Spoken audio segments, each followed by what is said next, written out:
thank you for joining us this evening for this European Trade Union Network for Justice in Palestine meeting and the official trade union launch of the Don't Buy Into Occupation report. A couple of practical things first, which is you'll see that Spanish, French and English interpretation is available for this webinar. So if you'd like to select your preferred language at the bottom of your screen, that would be good. Also, the webinar is being recorded and will be streamed live onto Facebook, and we will have a chance for questions to be submitted, which I'll come on to later on in the meeting. And for next thing, I guess, is some introductions. My name's Liz Wheatley. I'm the chair of UNISON's International Committee and branch secretary of Camden Local Government Branch of UNISON.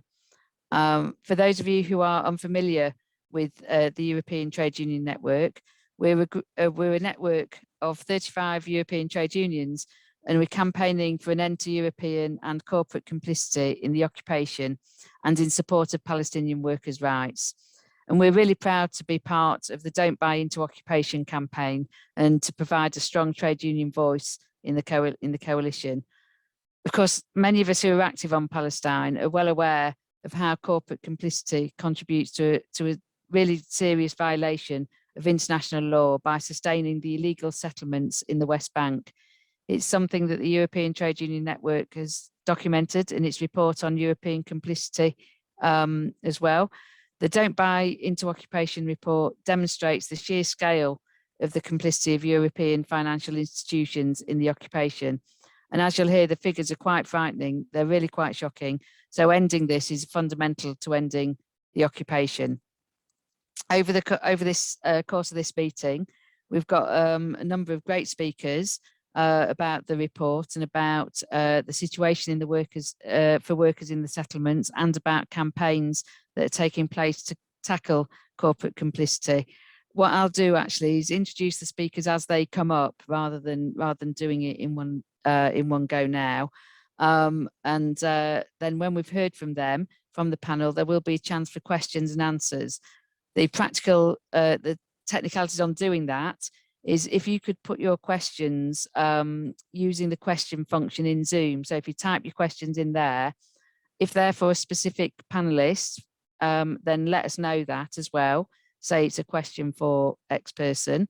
And if it's for the whole panel, let us know that. And it would also be really great if you could let us know what union you're from and where that is as well. It is really questions though, questions and answers, rather than kind of general points, because we do want to try and have the meeting finished by 7 p.m. UK time. So we've got really an hour and a half for everybody, and that won't allow for everybody just to make points. So real apologies to anybody who who was hoping to do that. But as I say, questions are very, very welcome. So enough of the housekeeping and practicalities. Our first speaker this evening is Maha Abdallah, and she's a Palestinian legal researcher and human rights advocate who's currently working as an international and EU advocacy officer at the Cairo Institute for Human Rights Studies in Brussels. And she'll be talking to us about the Don't Buy Into Occupation report. So over to you, Maha. Thank you very much, Liz, and thanks to everyone who organized the event and to all the attendees. It's a really big pleasure to be with you all here today. Just 1 second to share my screen so you can see the PowerPoint presentation. Yeah, so can you all see it? Okay, taking this as a yes. Okay, so thanks again for introducing the event, Liz, and to all the attendees. In the next 10 minutes or so, I will do my best to share with you a summary of the report exposing the financial flows into illegal Israeli settlements, the main findings, analysis, and recommendations from this joint report, which was published last year in September of 2021 by the Don't Buy Into Occupation Coalition, which consists of 27 Palestinian, regional, and European organizations. Before I go into the details of the report, I thought that it might be useful to briefly share some parts of the methodology that we used in the research and writing process. To start with, the geographic scope of the research focused on the occupied West Bank, including the eastern part of occupied Jerusalem, and the financial institutions based in 27 European Union member states, in Norway, as well as in the United Kingdom. As for the selection of the business enterprises identified throughout the report and that are involved in the settlements, we relied on the list of activities that was used in the UN database of businesses involved in Israeli settlements. This UN database was established by the UN Human Rights Council and later published in February 2020 by the Office of the High Commissioner for Human Rights. The business enterprises that we identified were then screened for financial relationships with European financial institutions between January 2018 and May 2021. Of course, in our assessment and criteria, we relied on the UN guiding principles on business and human rights, as well as the broader principles and instruments of international law. It is, of course, important to remind, before we go into the details of the report, that under international law, Israeli settlements, their maintenance and expansion are illegal and comprise a number of violations, grave breaches, and acts that amount to war crimes and crimes against humanity. This is well reflected in the report's legal analysis, which is also in concert with the cumulative recognition of Israel's apartheid and persecution of Palestinians, evidenced in their segregation and fragmentation, and in Israel's discriminatory laws, policies, and practices, including forcible transfer and displacement, as we all witnessed yesterday in Sheikh Jarrah. And this is embodied in the overall settlement enterprise. As for the main findings of the report, the Don't Buy Into Occupation report found that between January 2018 and May 2021, there were 672 European financial institutions, including banks, asset managers, insurance companies, and pension funds that had financial relationships with 50 business enterprises that are actively involved with Israeli settlements in the occupied West Bank, including the eastern part of occupied Jerusalem.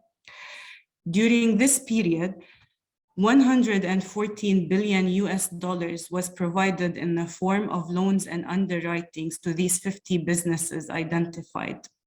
In the slide in front of you, you can see the top 10 European creditors to these 50 companies. You can see BNP Paribas, Deutsche Bank, HSBC, Barclays, Societe Generale, and the other 5. In the same period as well, and as of May 2021, European investors held $141 billion in shares and bonds of these 50 companies or businesses that were also identified in the report. In this slide before you, you can see the top 10 European investors, including the Government Pension Fund Global Norway, Investor RB Sweden, BPCE Group in France, Crédit Agricole France, Deutsche Bank Germany, and the others. The report also looked at 3 main case studies and the details of their involvement and the creditors and investors for these. To start with, BNP Paribas, which is domiciled in France, is Europe's largest bank by assets, and it was identified to have been the biggest European creditor to 27 businesses out of the 50 identified in the report, at a total worth of about $17 billion. The second case study of Booking.com which is a company that is a brand or a branch of Booking Holdings based in the United States. Booking.com itself is incorporated in the Netherlands and was listed in the 2020 UN database for its marketing and enabling of the listing of accommodation in illegal settlements across the OPT. The company essentially profits from listing property and homes that were unlawfully appropriated, seized, and expropriated from Palestinians.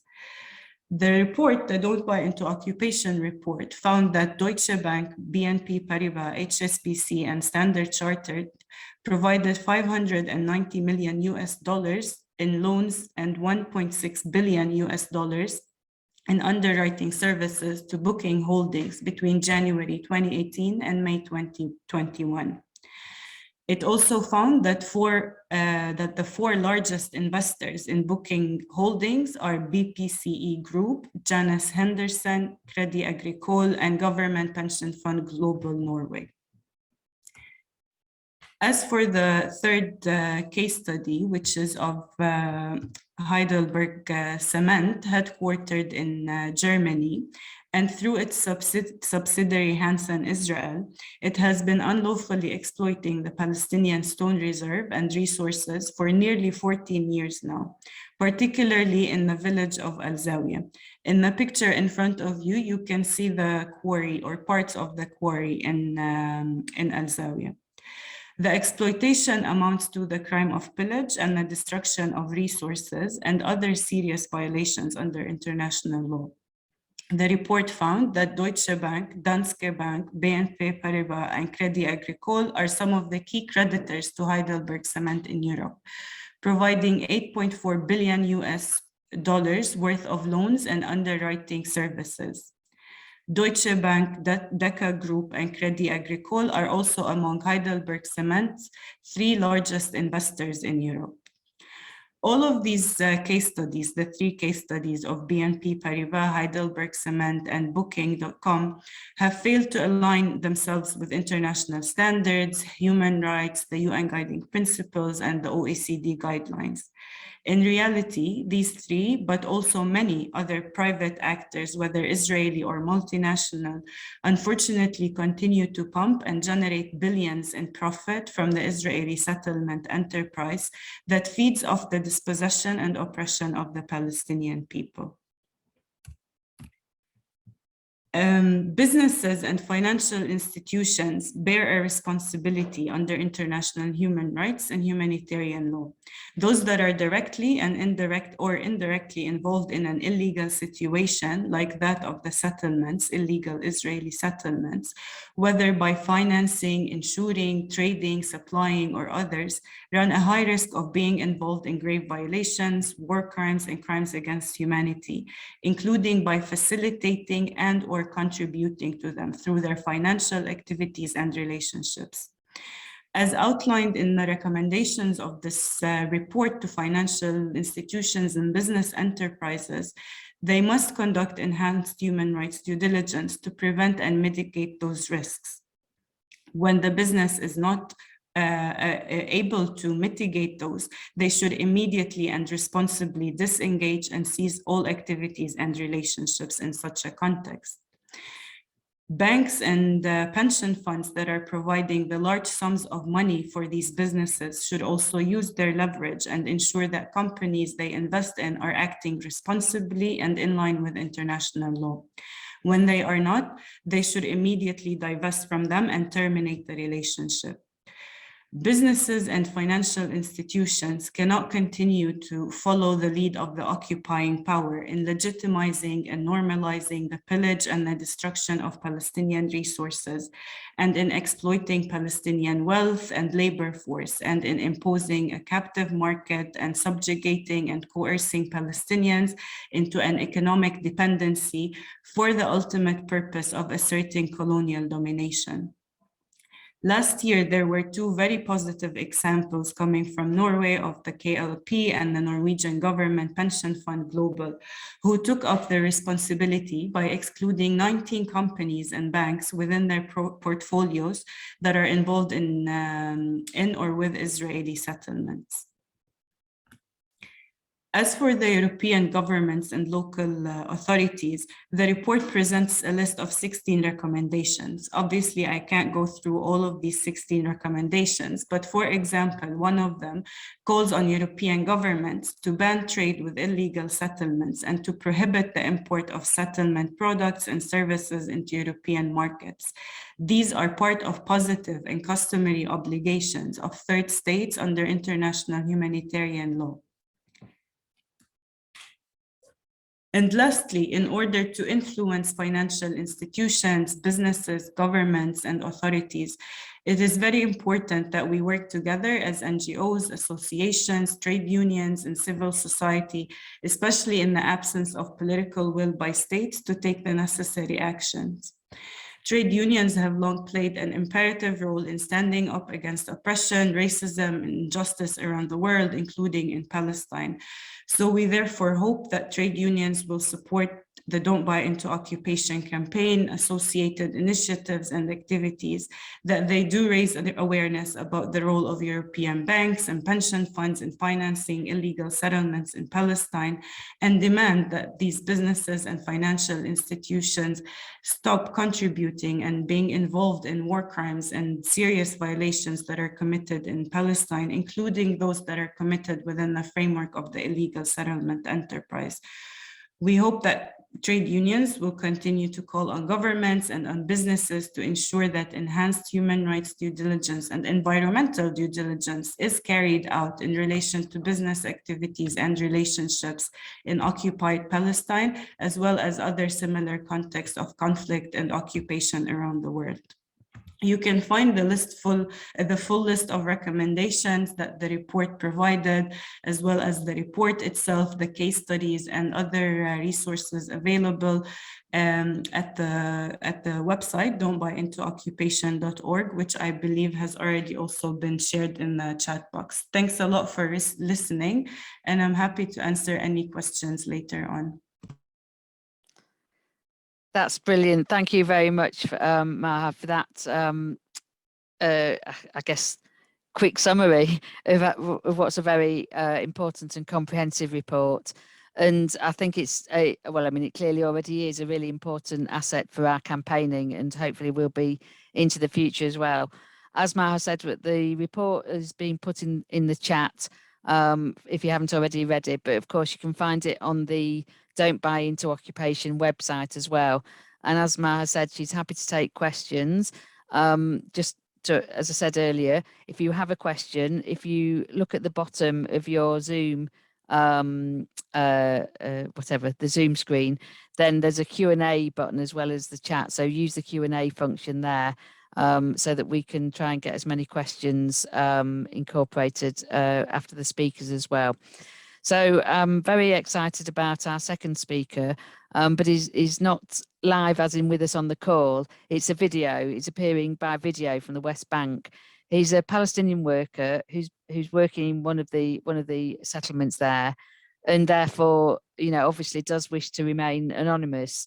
The video is in Arabic with English subtitles, and indeed the Spanish and French interpretation will be provided by our interpreters as well. So if we can have the video ready to share for people to watch, that would be great. If you just bear with us, that will start in a second.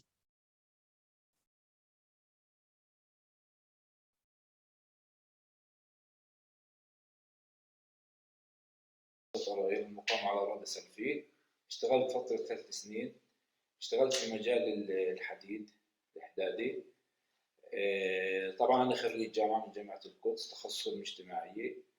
اضطريت أروح أشتغل بهاي المستوطنة بعد ما عجزت وأنا ألف على مؤسسات في مدينة رام الله وفي نابلس وفي الخليل وفي بيت لحم على وظيفة. للأسف الشديد ما في وظائف عندنا ولا في عندنا أي فرص عمل، فاضطريت أروح أشتغل في هاي المستوطنة.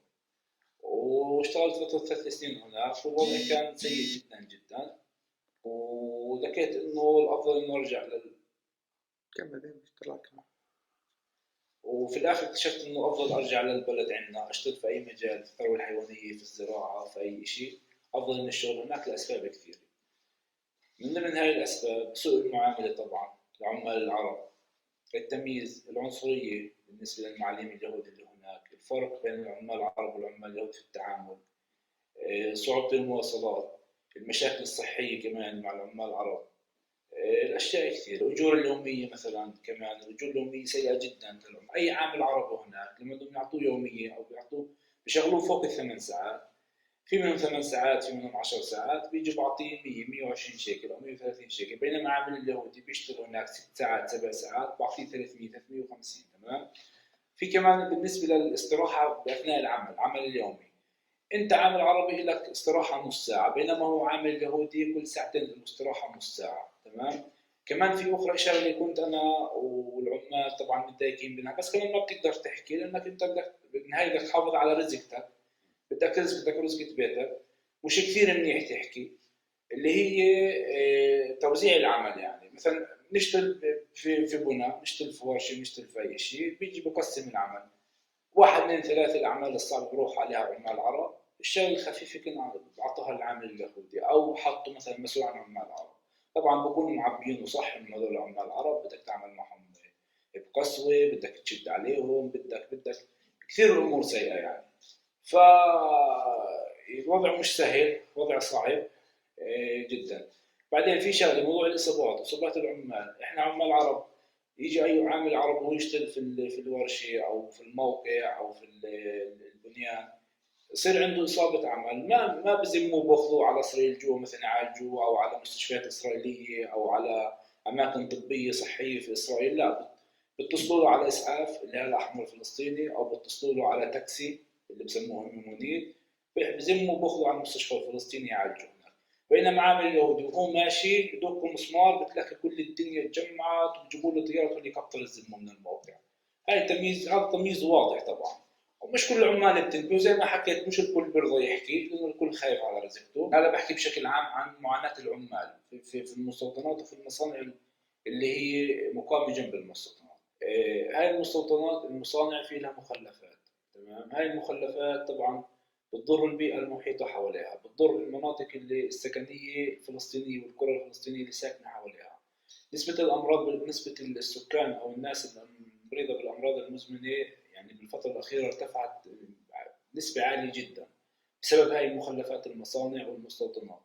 كمان في عندنا معلومة يعني عندنا معلومات شو بتقول إنه في مصانع كثير بتضر للبيئة وبتضر في الناس، والسكان الإسرائيليين نقلوها أو طالبوا بوزارة الاقتصاد بنقلها من داخل إسرائيل لأراضي الضفة الغربي. يعني عنصرية بحتة، بين قوسين إنه إحنا أحمل فيهم وأحمل في وسخهم وأحمل في منتجاتهم هاي اللي سبب في الأمراض المنتشرة بين الناس. المستوطنات، كيف المستوطنات بتضر الأراضي عندنا؟ في عندك قطعان المستوطنين طبعا بهاجم جميع الحقول الزراعيه، بهاجم شجره الزيتون. احنا نعرف شجره الزيتون شجره مقدسه مباركه ومصدر رزق للانسان والفلاح الفلسطيني. بهاجموها، بيخلعوا كذا شجره في السنه، بهاجموا المزارعين اثناء قطف الزيتون. في كمان موضوع اللي هي المياه الصرف الصحي اللي بين قوسين المجاري او البيوت، كلها بيفتحوا على الاراضي الزراعيه حتى لو بثبح. ثلثين العمال خريجين جامعات، خريجين كليات، خريجين معاهد. تمام. كلنا عندنا معلومات ودرسنا بايام المدرسه وايام الجامعه انه هاي المستوطنات او المستعمرات يعني اقامتها على اراضينا، وهي الاراضي النا والجبال النا وكل هاي المساحات النا. كنا بنبقى يعني بنبقى رايحين نشتغل واحنا عارفين رايحين نشتغل في اراضينا. يعني بدك تقول اخذوها منا، عملوا مستوطنات وشغلونا فيها. فالموضوع كثير مزعج لاي انسان حر واي انسان عنده وطنيه، ولكن انت مضطر، فيش بديل. للاسف الشديد فيش بديل، وبدك تحافظ على رزقك في النهايه يعني. بس كل هاي الشغلات بتكون من جواتنا حركه لقلوبنا احنا كعمال فلسطينيين. يعني انا رايح اشتغل في مستوطنه اسرائيل وانا بعرف انها كل اسرائيل مقامه على اراضي سلفيت. تمام. واللي يقول لي مثلا اصحابه قريب من سلفيت في لهم اراضي هناك ومقيم على مستوطنه، راح اشتغل عندهم مشان اخذ يوميتي اللي هي مثلا 120 او 130 شيكل، تتجاوزش ال 140 شيكل. تمام. زي ابسط دخل ماشي. بس انا مضطر للشغل هناك انا وكل العمال. وصرت لنا خريجين جامعات ومعاهد. صدفه التقيت انا عامل مخلص تمريض ومش لاقي شغل، صدفه بروح اشتغل في المستوطن مشان يعيش ويعيش عيلته. طبعا يعني في النهايه من كثر ما الموضوع مزعج والموضوع كثير سيء، انا وكثير عمال كمان قررنا نترك العمل في المستوطنات. رجعنا للبلد عندنا، فكرنا بأي مشروع ممكن يفوت دخل لو بسيط جدا، ولا نشتغل عند هذول الناس العنصرية أو اللي احتلونا واحتلوا أراضينا. فرجعنا للزراعة اللي كانوا أجدادنا أو أهالينا يشتغلوا زمان، وكان عندهم اكتفاء ذاتي وكانوا متعايشين مع الوضع. رجعنا نخلع ونزرع ونكيل ونحط بالأرض، ورجعنا للثروة الحيوانية كمان، صرنا نربي حيوانات نستفيد منها أنا وكثير شباب، والحمد لله رب العالمين مستورة الأمور. I mean, that was a great video, wasn't it? Really powerful video. I think when the speakers just talked about how working the settlement breaks their hearts, brought it home for what gave us an insight really into the lived reality for Palestinian workers, and they're explaining how little choice they have but to work in the illegal settlements and endure the exploitation that this entails, came through really clearly there. And I mean, for a number of years at UNISON, we've been supporting efforts by unions to organise Palestinian workers in the settlements, and we can really testify that it's been a huge uphill struggle to achieve just the right to be represented by a union. So, as I say, really good to hear direct voice from there. Okay, so we'll move on then. Our third speaker today is Ingunn Eriksen, who's an advisor at Fagforbundet, which is the Norwegian Union of Municipal and General Employees, and it's actually the largest trade union in Norway as well. She's been working for the last decade with the union's project Dangerous Liaisons, Norwegian Ties to the Israeli Occupation, which is a joint project together with Norwegian People's Aid, where the main goal is to reduce the Norwegian financial complicity with the occupation. So over to you, Ingunn. Thank you. Thank you for that introduction and for giving me the opportunity to share Fagforbundet's work on divestment. Fagforbundet's solidarity with Palestine began in the mid-80s, but we started to work systematically in 2009. We asked ourselves, what does solidarity with Palestine actually mean? Our answer was clear: end complicity. Our message will be that Palestine is a test case for Norwegian and international respect for human rights and international law. Failure to respect rights in Palestine means weakening human rights and international law on a global level. Next slide, please. We want to end the occupation, but what can we do? What are achievable goals? It became clear that we have to concentrate on Norway. We need a strategy. We need a long-term commitment. We need human and financial resources. We need facts. From 2009, we started to financially support Palestinian organizations through Norwegian People's Aid. We established our own ambassador corps for Palestine. We started sending delegations to Palestine. We started a project to reduce and hopefully break the Norwegian ties to the Israeli occupation. Since 2014, we have supported 2 projects. Everything we do is fact-based.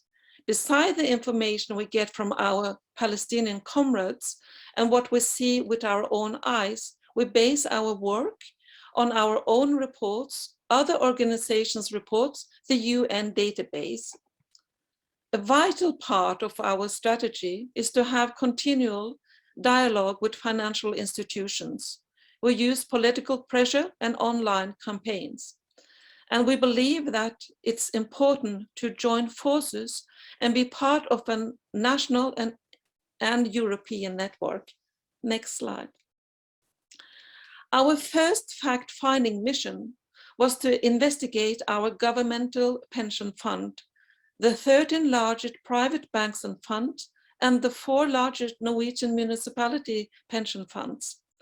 We discovered that they were invested in 43 companies with activities linked to the occupation. Due to our resources, we decided to concentrate our efforts on investment in 8 companies and 5 Israeli banks. We launched a successful campaign against G4S in Norway together with other NGOs.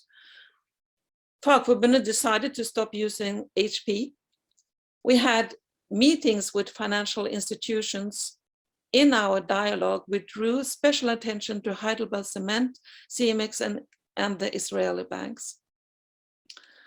I would like to show you our bank campaign that we launched in 2020, which we will update this year. It's a website providing an overview of 123 Norwegian commercial and savings bank.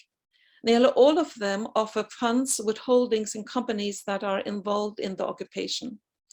The website is in Norwegian, but you can use Google Translate to see how we have designed the website. Customers can check their own banks and send a pre-filled email to the bank. The website includes the video, information about the campaign, the occupation, and bank responsibilities. We have also an online campaign against the Norwegian government pension fund global, also called Oil Fund. First of all, it's important to know why putting pressure on the oil fund is important for all of those who are attending this webinar. It is the world's largest sovereign wealth fund. Total assets, $1.3 trillion US, owns 1.4% of all global listed shares, with holdings in 9,100 companies worldwide. And notice, the fund is a global leader when it comes to ethical and responsible investments. We have some major challenges, but also opportunities. Best practice decisions are followed by other investors all over the world, most probably also in your countries.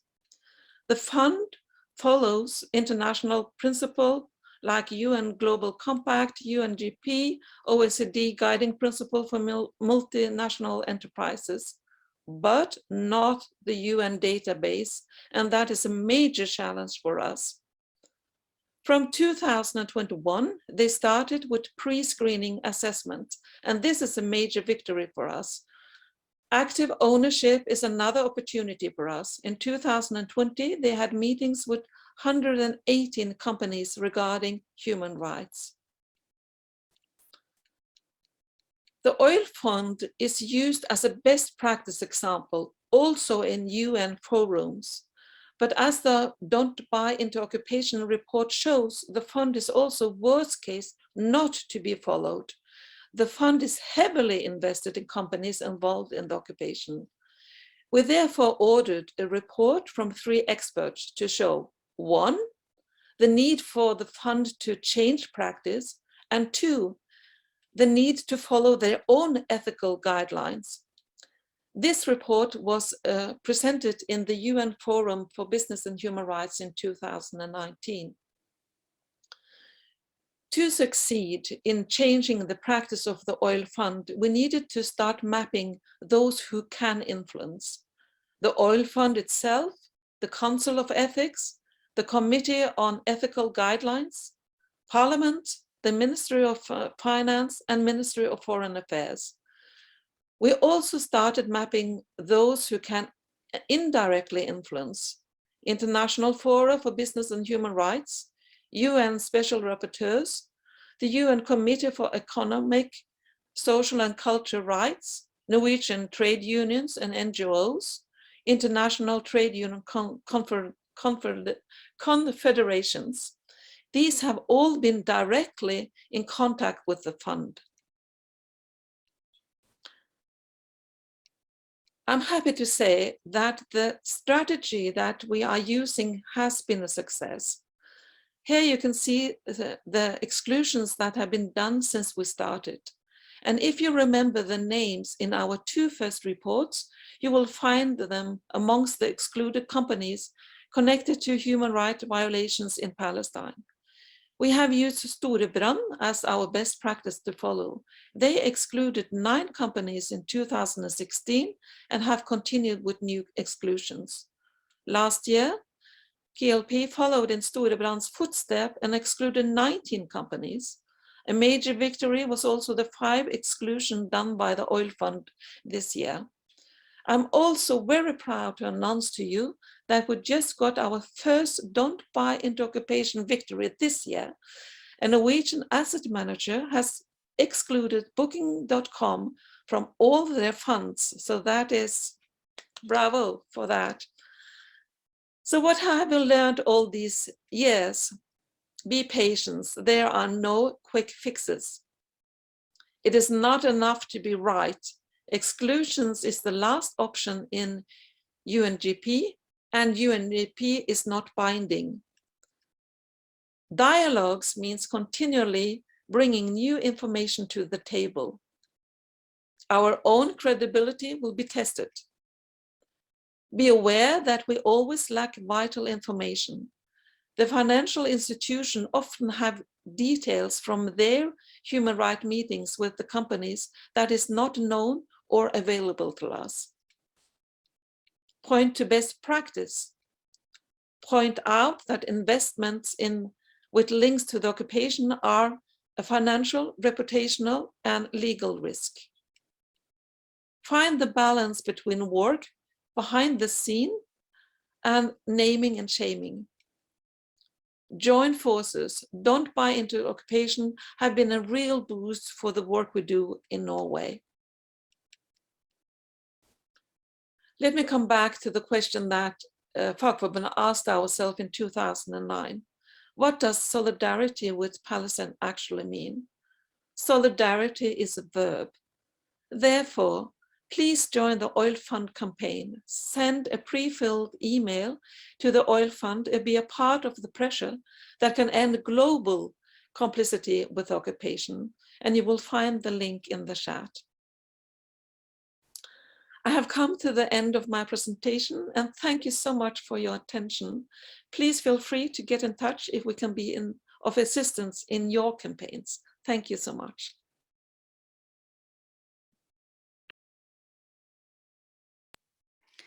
Brilliant, and thank you, Ingunn, for that presentation. And if people just keep an eye on the chat, you'll see that you know, there's various links have been put in there for you to look at as well. But obviously, really good to hear from some of the successes in the campaign to end Norwegian financial complicity with the occupation in particular as well. It really does demonstrate, on the one hand, what a long and sometimes difficult campaign this can be, but it also demonstrates that you can make a difference, which of course is the key part of campaigning, isn't it? And I think a lot of people will look at the work that you've been doing as they're trying to develop what they do as well in this area. Just a little reminder, we've had some questions in, but do keep them coming. As I explained before, use the Q&A button tab at the bottom of your Zoom screen. And also, it's great to see some of the solidarity messages coming in from different parts of the world in the chat. Keep those coming as well. It gives a good idea of the range and depth of support that there is for this campaign. So I'd really look forward to welcoming our next speaker as well. This is Unai, who's a member of the LAB trade union in the Basque country. Unai is working with the workers of the CAF Railway Company. And involved in building the Jerusalem light rail that connects large Israeli settlement blocks in occupied East Jerusalem with the western part of the city, and so of course expropriating occupied Palestinian land. So over to you, Unai, to hear what's been happening in that campaign. Thanks.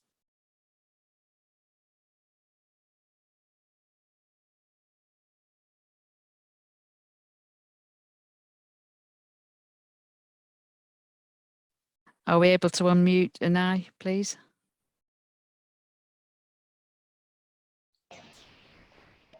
Hola. Hola. Bueno, no sé si me estáis escuchando.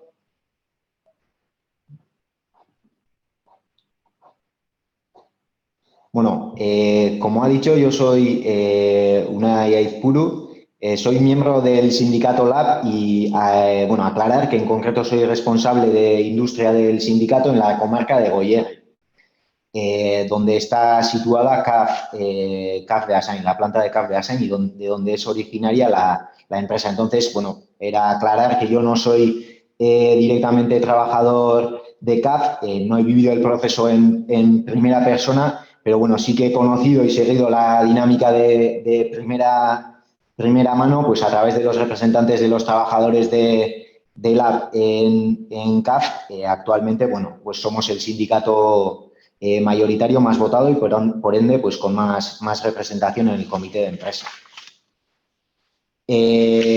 Bueno, contar la experiencia. Bueno, en julio del 2018, BDS, organización pues que lucha contra la opresión de los palestinos por parte de Israel, se pone en contacto con nosotros informándonos de que CAF está a través de un consorcio en el concurso de licitación de la tranvía de Jerusalén. Bueno, cosa que por supuesto nos pone en alerta desde el primer momento y bueno, comprendemos que tenemos que actuar, ¿no? Entendemos que no puede tratarse la situación con normalidad, como si fuese un trabajo más, sabiendo lo que supone la construcción de ese tranvía, ¿no? Pues pasa por territorio ocupado, no respetando los derechos humanos y presumiblemente, pues bueno, atentando contra la legalidad internacional. Y bueno, como se ha dicho en la ponencia también, pues bueno, que la empresa se estuviese enriqueciendo a través de la opresión y la explotación, pues nos pone en alerta. Entonces, lo primero que hacemos es ponernos en contacto con la empresa, ¿no? Intentar pedirle información de cómo estaba la situación. Entonces, a lo que, bueno, la dirección nos responde sin mucho detalle e intentando aparentar, pues, la mayor normalidad posible, que, bueno, que sí que están en ese concurso, pues, tal y como están, pues, en otros muchos, ¿no? Sin más. Entonces, bueno, una vez confirmada la situación, empezamos a trabajar el tema.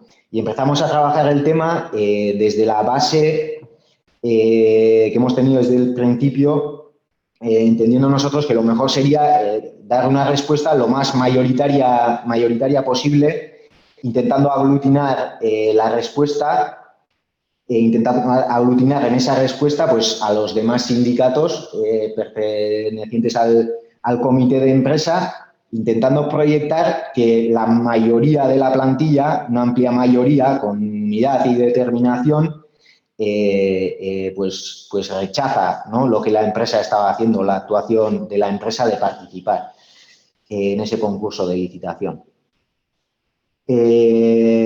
Porque entendíamos que era la mejor forma de darle respuesta a la situación. Entonces, durante el otoño del 2018, pues empezamos un poco a trabajar sobre esa base, por una parte intentando, pues eso, acordar un texto con los demás sindicatos del comité y además, pues bueno, haciendo una labor un poco de socialización, pues primero con nuestra afiliación, después también con toda la plantilla, pues bueno, poniendo en contexto un poco cómo estaba el tema y dándole la urgencia o la importancia que tenía. Entonces, es verdad que costó acordar un texto, pero el trabajo tuvo su éxito y aunque costó, pues se consiguió sacar un comunicado en nombre del comité a principios del 2019, en enero del 2019, diciendo pues que el comité de empresa unánimemente pues rechazaba lo que estaba haciendo la empresa y solicitaba a la empresa pues que saliese de ese concurso. Bueno, esto supuso una hecatombe muy grande. Bueno, tuvo un eco mediático brutal que yo creo que nadie nos imaginábamos que pudiese tener. Salió en todos los medios, radio, televisión, prensa, pidieron entrevistas, bueno. Llegó al punto de que el propio gobierno de Palestina pues mostró un poco su agradecimiento con la actitud que estaba teniendo el comité de empresa, ¿no? Y bueno, pues fue un terremoto, ¿no? Una tormenta. Que cuando pasa, pues viene un poco la calma, ¿no? Y los meses posteriores, pues bueno, habiendo conseguido mucho más de lo que pensábamos que podíamos conseguir, de lo que en un principio entendíamos que podíamos conseguir, que era un poco lo que comentaba al principio, demostrar esa unidad y esa determinación a la hora de mostrar el rechazo. Yo creo que se proyectó eso, que toda la plantilla estaba rechazando en un ejercicio de solidaridad bastante potente y además había llegado a todas partes, ¿no? Pero bueno, como digo, pues el día a día pues funciona, ¿no? Al final los trabajadores tienen que seguir trabajando y pasan los meses y un poco a los 5 meses o así antes de verano del 2019, viendo un poco todo lo que se había conseguido bueno, queriendo un poco que no quedase en saco roto, que no quedase en nada, seguimos trabajando en el tema, viendo que CAF pues, sigue también en el concurso y, bueno, sacamos un comunicado a nivel más interno, pues bueno, un poco para socializar el tema y seguir trabajando con los trabajadores, ¿no? Sobre este tema.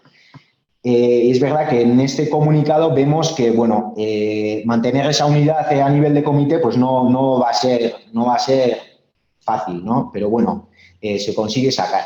Entonces, eso es antes de verano, en junio, pues en agosto del 2019, cuando prácticamente toda la plantilla está de vacaciones, en agosto la actividad en CAF es prácticamente nula, nos enteramos a través de los medios de comunicación que CAF, o el consorcio donde participaba CAF, gana el concurso y el trabajo pues lo va a realizar CAF. Entonces, a la vuelta, en septiembre, directamente pedimos a dirección que nos dé una reunión para informarnos a ver si esto es cierto o no. Nos confirman de nuevo pues con esa intentando aparentar la mayor normalidad posible, que sí, que el trabajo es para CAF y que lo van a realizar. Entonces, bueno, pues un poco como respuesta a todo a esto, a la situación, se decide sacar un segundo comunicado público, digamos, hacia afuera, hacia el exterior, hacia los medios de comunicación y a la sociedad, pues eso, otra vez solicitando que CAF no realizase ese trabajo, ¿no? Rechazando un poco su actuación. Esto tiene un eco mediático otra vez muy grande, pero ya no es el terremoto que generó el primer comunicado, ¿no? Y además, pues como estaba diciendo, un poco se ve que cuesta cada vez más mantener esa unidad, se hacen, digamos, más palpables las reticencias, diferentes puntos de vista, diferentes planteamientos y, bueno, desde la pues hacemos un poco la siguiente lectura, ¿no? Un poco vemos también los topes que tenía el planteamiento, vemos en peligro esa unidad que nos llevó, yo creo que al éxito y, pues bueno, veíamos que la determinación y esa unidad que proyectaba la plantilla hacia el exterior, pues se podía quebrar un poco si se rompía esa unidad. Entonces, entendemos también un poco que es un poco injusto el poner toda la carga encima de una plantilla que se había comportado de forma, pues yo creo que ejemplar, y vemos el peligro de, bueno, pues queremos dejar el pabellón, digamos, alto, ¿no? De no perder todo el trabajo que habíamos hecho. Además, pues bueno, el trabajo de la empresa también, pues un poco el discurso que quiere un poco dar hacia los trabajadores de miedo, que hace falta carga de trabajo y demás, pues bueno, yo creo que no cala, pero bueno, juega también un papel. Y luego hay que entender que, bueno, la dinámica sindical que se lleva en CAF el día a día, pues es muy, muy grande, ¿no? Bueno, pues eso, durante todo este proceso también ha habido que llevar adelante la negociación colectiva, responder mediante la acción sindical pues a otros muchísimos temas y, bueno, pues siendo una empresa tan grande como es, que tiene más de 3.000 empleados y contamos subcontratas y todo, pues es un trabajo muy grande, ¿no? Y esta es pues una rama más o digamos pues una línea de actuación más. Entonces, por nuestra parte vemos que igual es el momento de buscar nuevos caminos, de pasar parte del testigo, capitalizando toda esa fuerza a BDS de nuevo y, bueno, buscar también un poco de implicación social a nivel de comarca, pero también a nivel nacional para seguir demostrando ese rechazo, ¿no? Ese rechazo a la actuación de la empresa y de que CAF pues, hiciese ese trabajo. Entonces, en estas, pues en enero del 2021, antes, justo pues, semanas antes de la pandemia, la dirección comunica que el proyecto no se va a realizar en Beasain. Entonces, pues bueno, un poco también quitaba del centro del huracán a la planta de Beasain. Evidentemente, todo el trabajo que se había realizado y toda la dinámica pues tuvo también su efecto, ¿no? A la hora de la decisión de la dirección. Pero bueno, es verdad que el trabajo lo va a realizar CAF, lo está realizando CAF. Nosotros desde el Lab entendíamos que teníamos que seguir luchando contra esto de alguna forma. Entonces, pues bueno, es un poco cuando se decide, pues de la mano de BDS, seguir con una campaña pues, de solidaridad con CAF, sacando de la normalidad que empresas puedan realizar trabajos de este tipo. Pues mediante una campaña de sensibilización se han organizado charlas, diferentes eventos, pues bueno, un poco en este sentido. Entonces, bueno, es un poco esta es la experiencia. A nivel de hacer una valoración, pues bueno, yo creo que para que tuviese tanto eco, yo creo que se acertó en el planteamiento de que se tenía que mostrar unidad y determinación por parte de toda la plantilla, que no tenía que ser cosa solamente de una parte, de un sindicato, de una minoría. Se consiguió proyectar eso y luego, pues bueno, hay que entender también que CAF es CAF, ¿no? O sea, es una empresa muy importante con mucho peso en la comarca, pero bueno, también a nivel nacional, que bueno, en principio proyecta una buena imagen, digamos, un nivel ético aceptable y, bueno, pues que realizase trabajos de este tipo, pues es noticia, ¿no? Más en esta comarca o, digamos, en Euskal Herria, donde, bueno, sin querer comparar las situaciones con Palestina, pues, bueno, siendo una nación sin Estado también, pues yo creo que desde esa perspectiva es más fácil identificarse con el pueblo palestino, ¿no? Entonces, pues bueno, tuvo su eco. Entonces, bueno, yo creo que ha sido una experiencia muy enriquecedora, aunque no se haya conseguido que CAF se eche para atrás, pues ha valido para que desde el día a día los trabajadores demostrar que podemos aportar desde una perspectiva internacionalista, pues ganando la solidaridad al egoísmo a esa lucha que es, a esa lucha de denuncia que es eso, pues denunciar, concienciar pues la injusticia que sufre el pueblo palestino por parte de Israel. Y hasta aquí.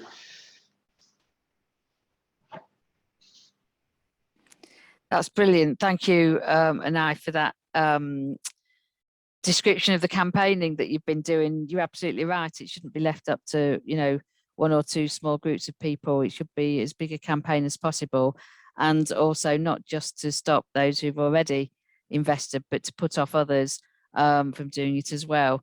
And, I think that clearly is a really, really important campaign to stop the demand that CAF ends its involvement in the Jerusalem Light Railway. Clearly, they're violating international law and trying to normalise the occupation and the annexation of East Jerusalem. Just one quick thing before our final speaker as well is if you do have any questions, because I can see somebody with a hand up, but rather than hands up, if you can quickly pop them in the Q&A box.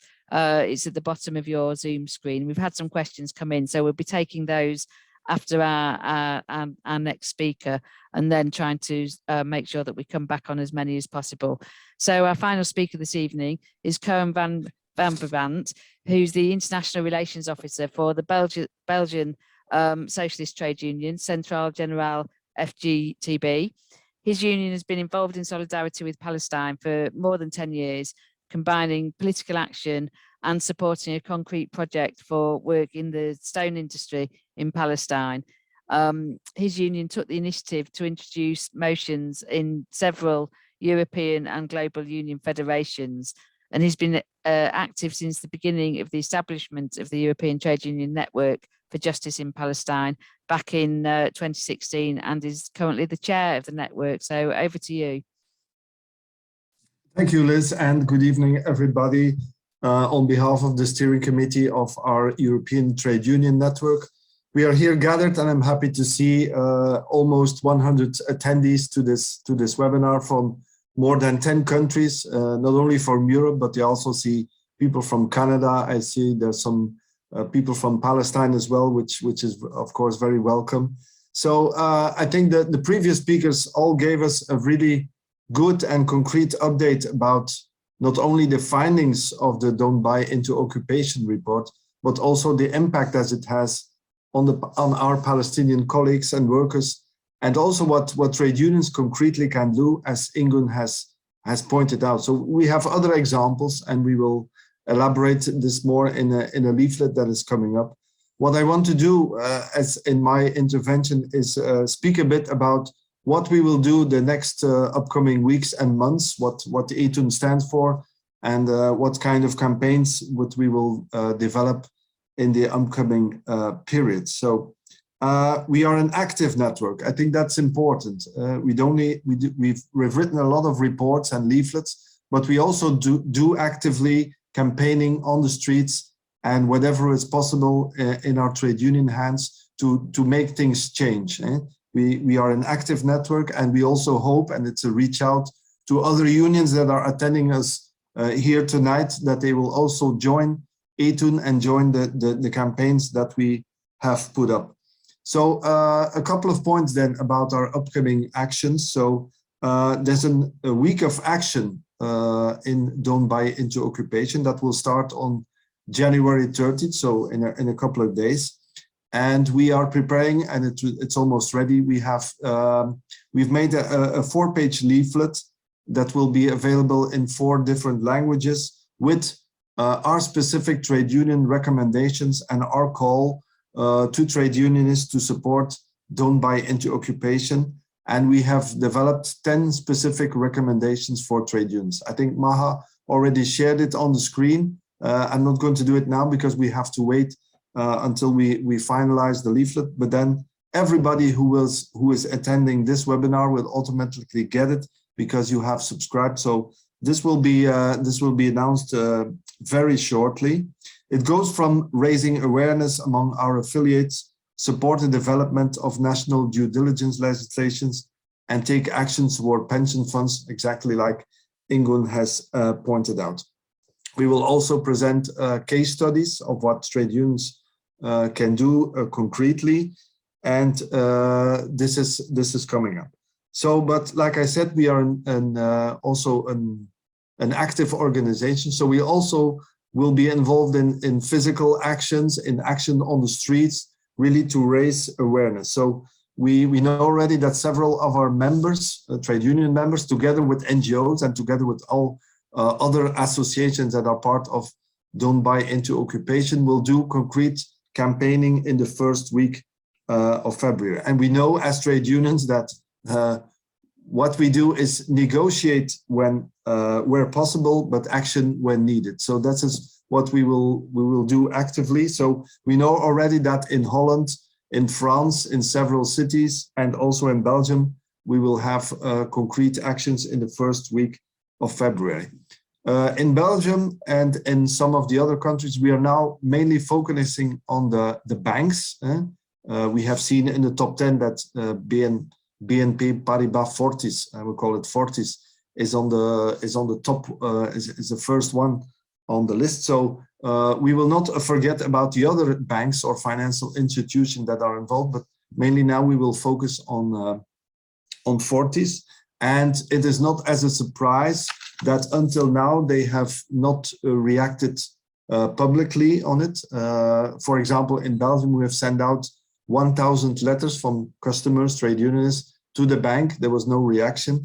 And what is clear is that the policy from the head office in Paris is really like to say, we want to engage with you. That's what Fortis says. We want to engage in you on several issues, but not on this one. So their silence is really deafening, and I'll hope it'll make them uncomfortable when we are in front of their head offices in February. and it will be a necessary step because we know that these trade unions are, these banks are sensible to this public action. So if they don't want to go into negotiation or discuss with us, then we will have to take it a step forward. Which is also important that we can use that as well to talk to the Belgian governments or other governments, because we know that there are several times that they are shareholders of these banks and financial institutions. So they also have a role to play in that. They also have a responsibility. So this is one of the things that will happen in the upcoming weeks. I think there's other action methods as well. If you feel like, okay, we don't have a broad network or we are a few people only in our country to do action, there are still things you can do. And there's things you can do as a consumer. There's things you can do as a trade unionist who has an account on one of those banks that is involved, to write to them and to ask them to change their policy and to really put the focus point on the fact that they are doing financing activities and settlements which are contrary to the international law.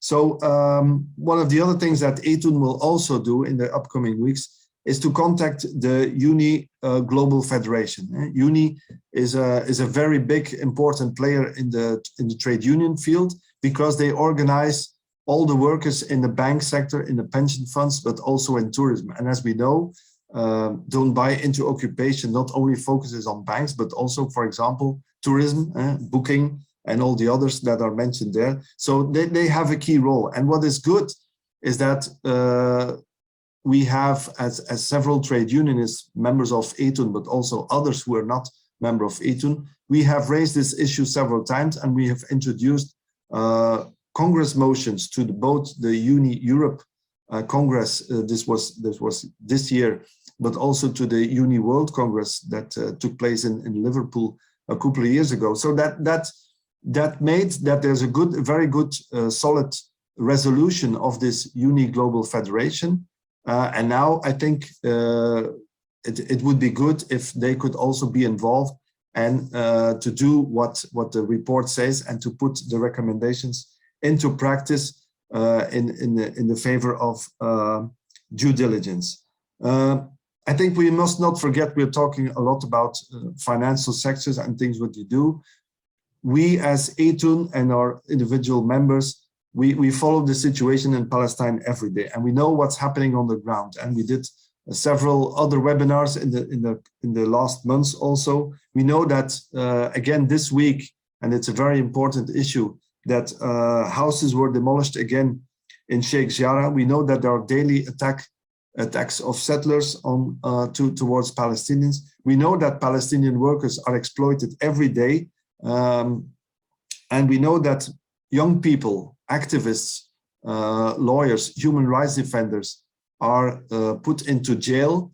And we know also that NGOs and associations which we have worked with have been put on the list of terrorist organizations. These are all things that are happening. So this is something we will not forget, and it's a current work to follow up and to be on the sides, besides the Palestinian workers and our colleagues.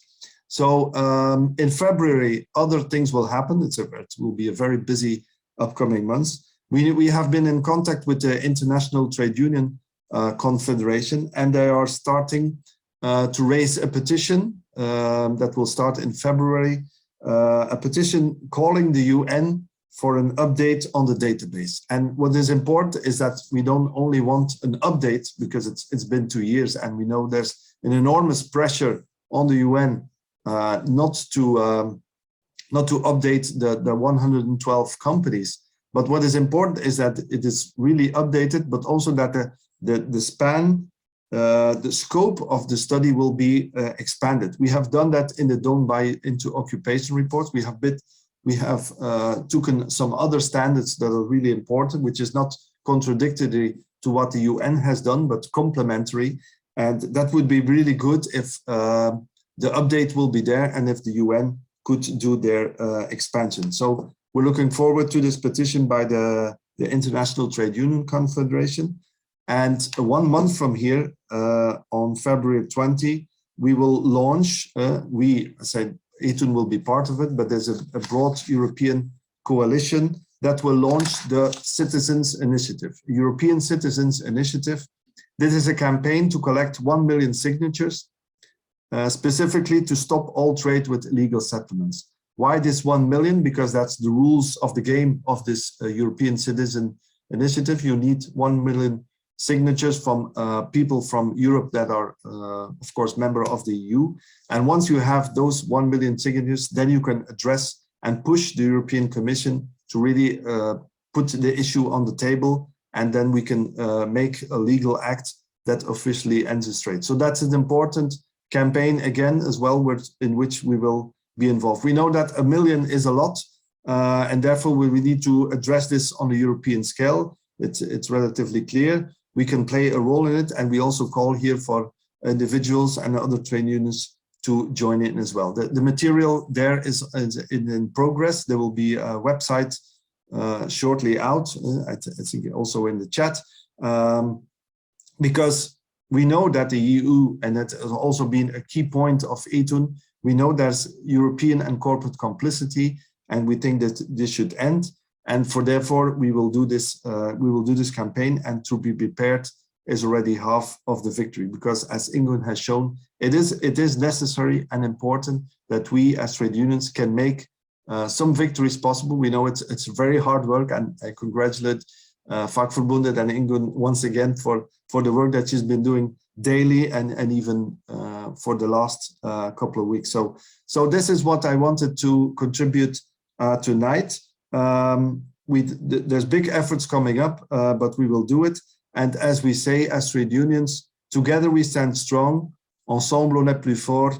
Juntos estamos más fuerte. So thank you, and looking forward to see you in one of our campaigns during one of our upcoming webinars for a better world and for a free Palestine. Thank you.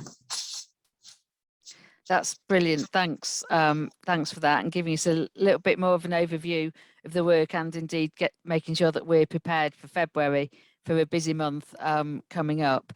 So what we're now going to do is have some of the questions that people have sent in to us. If people still have any that have come up, if you pop them in the Q&A box at the bottom of your screen, we'll go from there. But what I'm going to do is take a little round of 3 questions, and I'm going to ask the speakers to be really, really, succinct to the point in their answers. And these ones are all directed at a specific person to come back on. And we are going to give the speakers a minute or two literally at the end, so they can pick up any additional points if they want to as well from those. So let's get over to the questions then. So the first question I'd like to ask is a question to Maha, who was right at the beginning of the meeting this evening. And the question there is there any kind of obligation or legal obligation in EU law that means that companies and governments don't do business in the settlements? So that's a question to you. The next one that I'm going to ask is for Koen to come in on, which is, have there ever been investigations to consider possible court cases against companies or financial institutions at the court in The Hague? Because obviously these investments are illegal. And the third question, I'm just giving the speakers a little chance to come back on them, to prepare to come back on them. The third question is for Ingunn, which is that obviously Fagforbundet have been campaigning for years to end corporate complicity. So what would be your advice to give to a union who or that's just starting out on this work? So I'm going to go first to Maha for a reply to that question. I'm hoping that you caught it and would like to come in. Thanks, Liz, and thanks for the question. So far there hasn't, generally there is not much in the EU law or domestic laws that regulate the work of corporations and private enterprises generally, and that's why I think in the past decade plus, there has been a lot of attempts by civil society, grassroots, indigenous peoples all over the world, including across Europe, to work on human rights due diligence legislations, to work towards a UN binding treaty, to regulate the activities of corporations and to respect human rights and the environment, etc. In relation to Palestine specifically and settlements even more specifically, what governments have done so far is stuck to issuing warnings and advisories to businesses and individuals seeking to do activities with or in Israeli settlements or in the OPT more broadly. And not all European governments have done so. I can share in a bit a link showing some of these countries and what kind of advisories and so on. So it's a very soft mechanism, sort of, and it's definitely not a binding one, and it definitely does not speak to the gravity, the legal consequences and risks of such engagement through financial activities and relationships in a war crime and other related grave violations. Brilliant, thank you, Maha. So Koen, did you want to come in on the question about financial institutions and The Hague? Yeah, just want to make sure I'm not a legal expert, but I know that Tom Moerenoot, who has been assisting us for a lot of let's say legal assistance and frameworking, does that really well. But to my knowledge, I think the International Court of Justice in The Hague is for individuals, and if you have people, because it's a court that deals with genocide, war crimes, crimes against humanity, and so in that sense, the International Court could treat these issues, but it is more linked to individuals. I know that in the past, for example, Tzipi Livni, it was at a certain point, she was the foreign minister of Israel, was at a certain point, there was going to be a case prepared against her because she's an individual. But what we do have as trade union, as a tool, are the national contact points from the OECD. So the OECD, who puts out guidelines besides also the UN and all those kind of international institutions, they have developed real concrete guidelines about what businesses should do and how they should deal with human rights. And there have been in the past, there have been cases at the national contact point. So that the national contact point is in each country that is member of OECD. And one of the examples was recently against JCB. So JCB is one of the companies that is on the list of the UN database. It's a British company, maybe you know it better than me, Liz, who uses heavy machinery. So they do construction and they use bulldozer and stuff like that. So they are one of the 112 companies on the list, and a Palestinian human rights organization has put up this case against JCB in the UK. That took a long period. It always takes a lot of time, but the result was positive. So the national contact point from the UK decided that JCB confirms that JCB was in fact violating human rights. The only thing is that that's a very good outcome of this issue, but yeah, that's where it ends a little bit. So we have to look further what we can do as ETUN, but also together with the national contact point, how to implement this further. I must also say that we have sent, it's already more than a year ago, as ETUN, we sent a letter to all of the 112 companies that were addressed in the UN database. And we also gave some legal arguments and approached them to say, how is the reaction to that? So we got very few answers. We also got an answer from JCB, which was a bit disappointing, but there's some openness there. So we will continue these kind of things. And besides, so I think the legal aspects are really important. Also, when we talk about, like for the Citizens Initiative, when we talk about stopping settlement, links with the settlement, the legal arguments are really important, but we don't want to, for us, it's not the only thing. We also want, as a civil society and as trade unions, we want international law to be respected. So we will keep this also up. Thanks. And finally, in this round, over to Ingunn about what advice you would give to a union just starting out on this work. First of all, it's great if unions want to start this work. When we started in 2009, we didn't have much experience at all. So my advice will be look at your own union first, because you will have, if you have pensions for the employees in your own unions, that are invested in those companies, you can start. That is a good place to start. And even that if you start to criticize other pension funds, but you don't have your own house in order, it will not be good for your reputation. It will come back to you like a boomerang. So sort out your own pension funds in the union first. That will be my advice. Brilliant. Thank you. Very good advice there. And I know something that UNISON is very, very keen for branches and members to get involved in doing. I've got another couple of questions coming as well. Let me try and work out the best people for them. Okay. One that's for oops, just shut the box. One that's for back to Maha again, which is the UN database of business enterprises involved in with the settlements is a useful tool to target some of the companies, but there's lots of other companies as well. So how can we go about campaigning for the list to be expanded to cover all the companies and to be updated?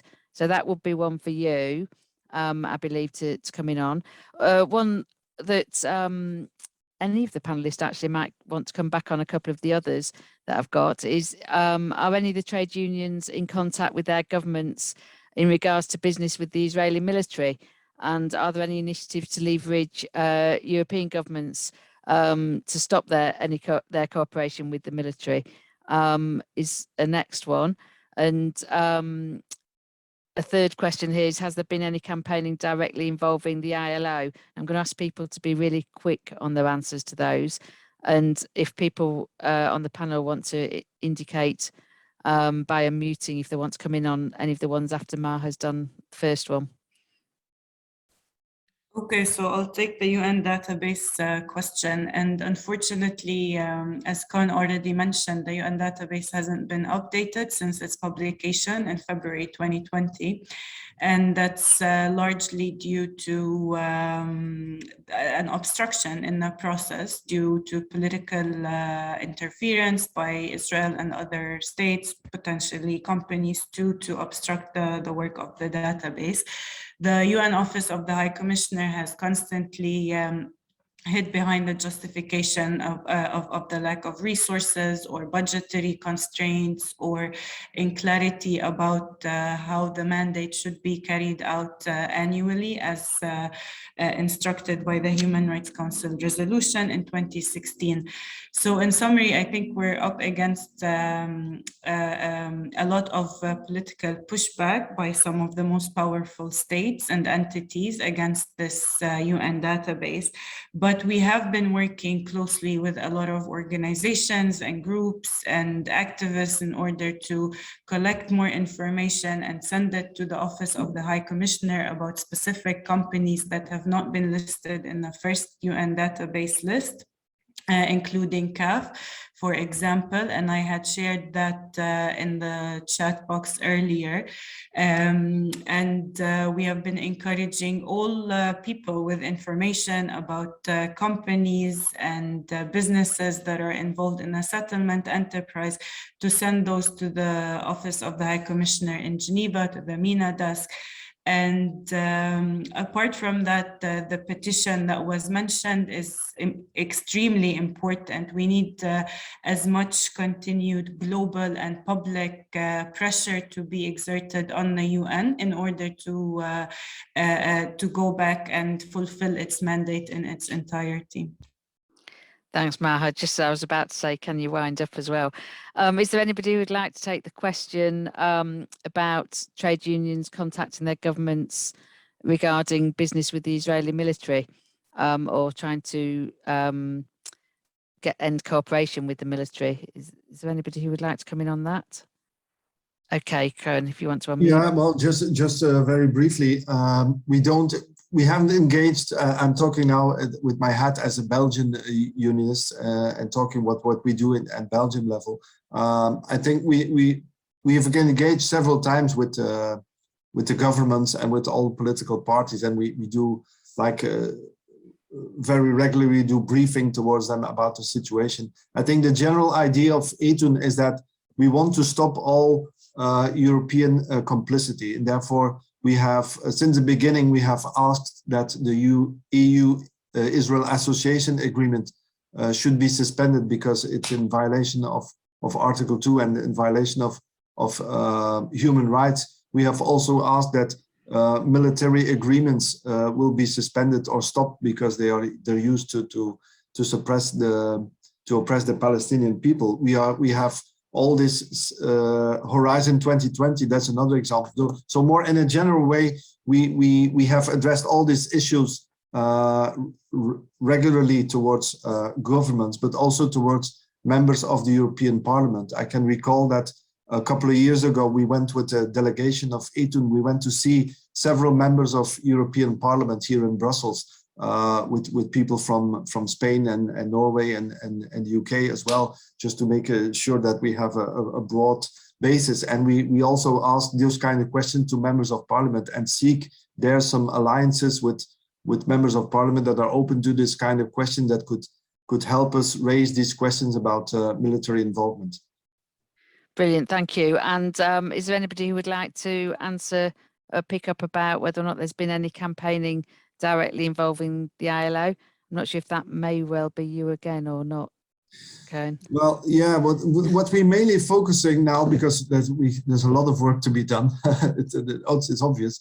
The focus mainly now is trying to convince the global union federations that are there. I mentioned already UNI, but there's others as well, like Industrial Global Federation. You have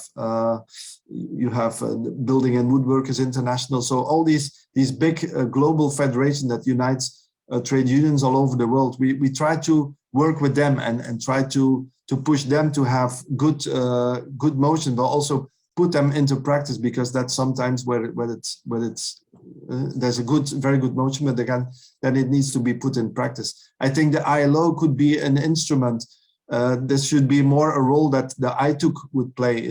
Like now, they are putting out this, they are launching this petition towards the UN to say that we need an update of the database. That could also be a very good line towards ITUC to also take this up in the ILO conference, which is held each year. The problem is also, and we have to be clear on that, is that not everybody on the trade union side also is on the is in favor of those kind of action. We have also trade unions, unfortunately, in Europe that are really refraining from this kind of positions and are mainly not supporting Palestinian work. So we also have adversaries. We have to be honest there as well, that not everybody in the trade unions are supportive of the Palestinian cause. But this is a work in progress, and I've seen that we have since 5 years, since the establishment of ETUN, we had good interventions in the Global Union Federation. ILO could be a next step, and then there we need to seek an ally with the ITUC. Brilliant, thank you. Gives us a little bit of an indication as to what we can do next as well. That is actually all the time we've got really for questions this evening. So thank you for everybody who submitted them. But if people allow us just to run over by a couple of minutes, because we were aiming to finish by 7, but we are almost there.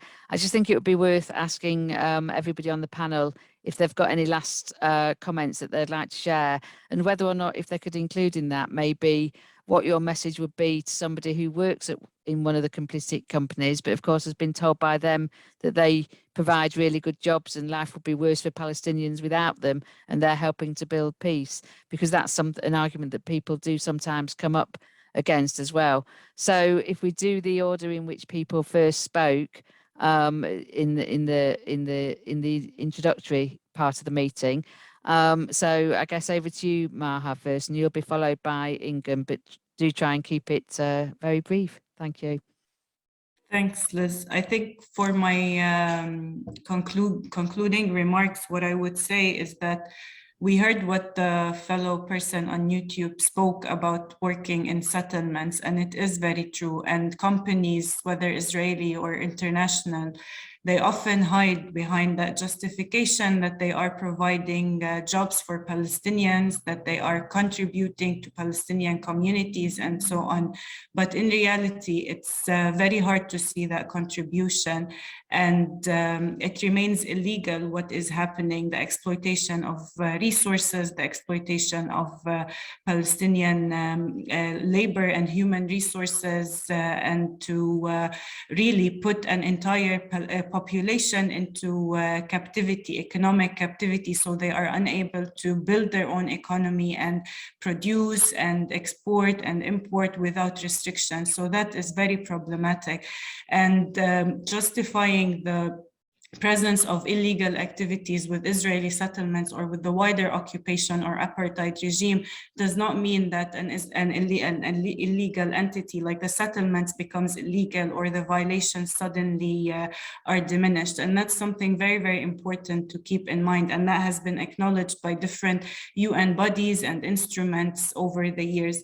So it's important that to try and speak to your companies, to your influencers and policymakers in your jurisdiction, and to tell them that something is being violated, whether it's a human right or an environmental right or others. And that needs. Could you wind up a little? Oh, you've just finished. I said wind up. I'm very aware of the time. So Ingunn, and then you'll be followed by Unai. Thank you. I will not repeat what Maha was saying, but I would rather point what is happening now.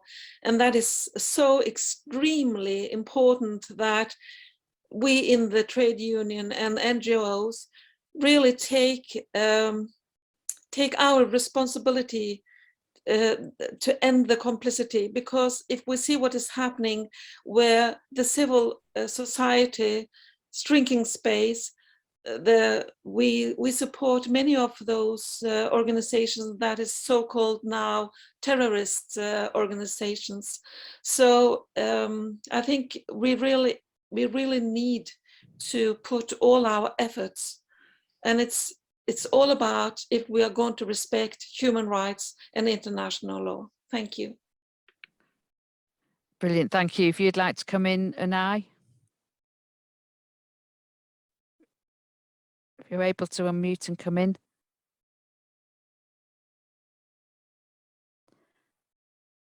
Okay, if Unai manages to unmute, we'll go back to him, but if that's not, that may not be possible, but Koen. Oh, no, we have you. Okay, thanks.